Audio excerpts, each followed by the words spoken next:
Swimbaits. They sit at the absolute top tier of bass fishing, both in price and in potential. Yet 90% of anglers do not truly understand them. Today we are going deep into the world of swimbaits, multi-jointed hard swimbaits, soft paddletail swimbaits, glide baits, and everything in between. By the end, you will know what makes a swimbait tick and whether it has a place in your arsenal. When swimbaits first hit the scene, they showed the fishing world what a truly big bait could do.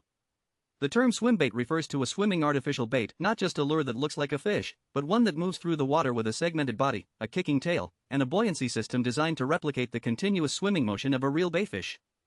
The swimbait concept traces back to 1906, but the modern big bait revolution really took off in the 1980s and 1990s on the reservoirs of Southern California.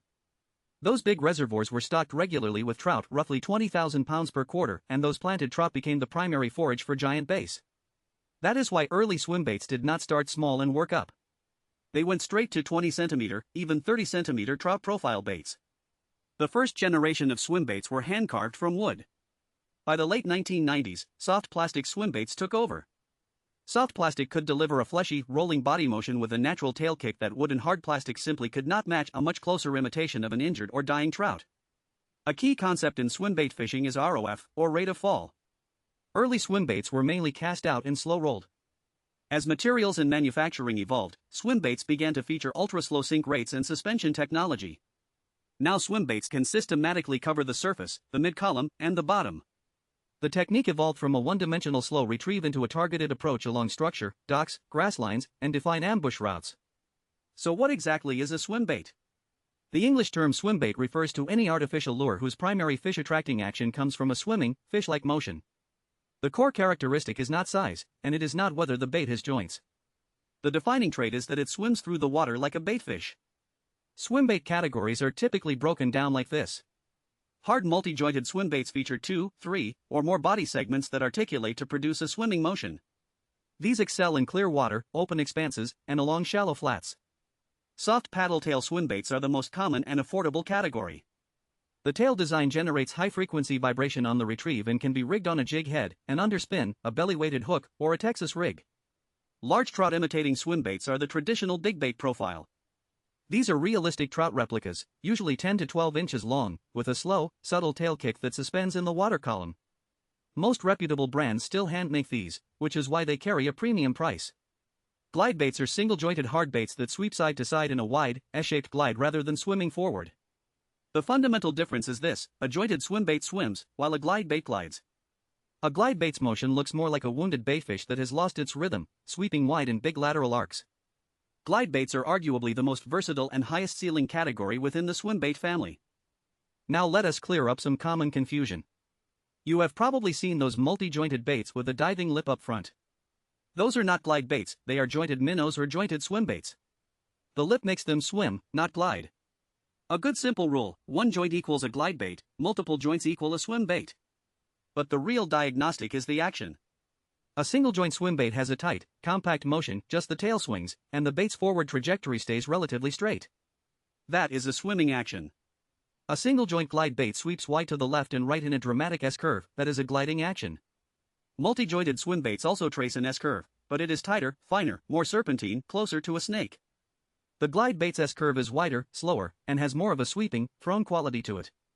And now the question every beginner has asked after buying one: why can't I catch fish on a multi-jointed swimbait? The swimming action is so realistic. It looks incredible in the water. So why won't bass eat it?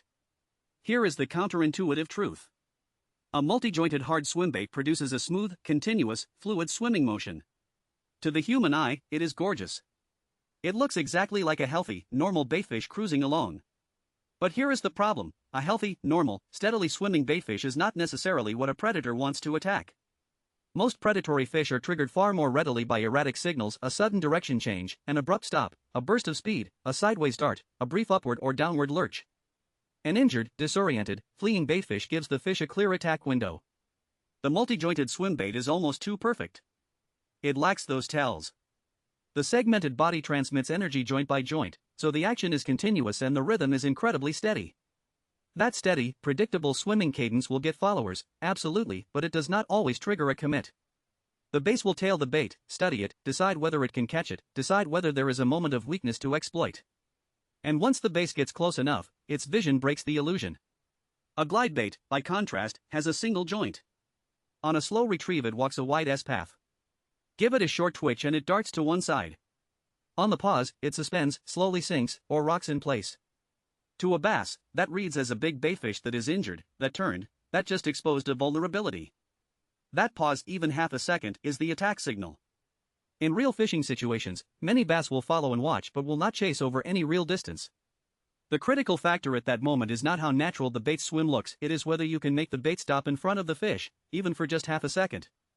A multi-jointed swimbait's action depends entirely on your continuous retrieve. The moment you stop reeling, the bait dies, it just sinks, which does not look like a real fish at all. By the time you resume your retrieve and the swimming action comes back, the bait has already drifted out of the strike zone and that precious attack window is gone. So around docks, bridge pilings, laydowns, and other defined ambush points, that ultra-slow, suspending presentation of a glide bait is far more effective at pulling a giant bass out of the shadows. Now, many anglers dismiss swimbaits as expensive toys that do not actually catch fish. And honestly, when you see the price tag on an entry-level model and then find yourself afraid to actually fish it, just leaving it on the shelf as a display piece, that criticism has some truth. We have to acknowledge that the collector appeal is real. But it is wrong to say swimbaits have no practical fishing value. They simply have a different job than a jerkbait, a vibrating jig, or a crankbait. The low catch rate reputation usually comes from a combination of these factors.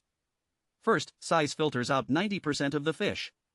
A swimbait is not designed to make every fish in the lake bite. It targets a narrower slice of the population, baits that are big enough, aggressive enough, and in good enough condition to eat a large meal. A jerkbait, a chatterbait, or a crankbait covers a much wider range of fish sizes and therefore gets more bites overall. Second, swimbaits are visual lures, not vibration lures. Multiple bassmaster pros have said plainly, do not throw a swimbait when the water is dirty. Swimbaits rely heavily on the fish's visual targeting, not on the lateral line and hearing system. If you cannot see a meter into the water, the swimbait's effectiveness drops dramatically. A chatterbait or a crankbait, on the other hand, produces vibration strong enough that a bass can locate and react to it even in zero visibility. Third, catching fish is not the swimbait's only purpose. That same Bassmaster article notes that even when a big bass does not commit to a swimbait, it will often follow it for some distance.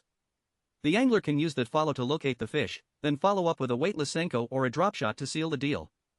The swimbait functions as a fish finding tool, sometimes it exposes the fish's position so another bait can finish the job.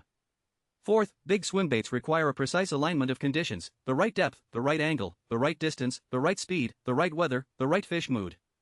A perfect strike requires multiple variables to line up. It does not come easy. Fifth, big swimbaits are harder to get a solid hook set with.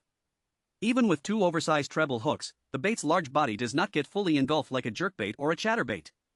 Often the hooks catch the fish in the side of the head or the gill plate rather than inside the mouth, and the landing ratio is lower. The conventional hard baits we throw every day catch reaction fish bass that do not carefully evaluate what they are eating. As long as the stimulus crosses a threshold, they bite. A big swimbait, on the other hand, catches a much more complex set of responses. Does it look like a real trout? Does it move naturally? Is it within the fish's comfortable attack range? Is the angle right? Can the fish track it? Does that sudden pause create the window it needs? Is this bass willing to spend the energy to run it down? The swimbait is more selective in every way, more dependent on conditions, and more demanding of the angler. So here is the bottom line. Swimbaits absolutely have collector appeal.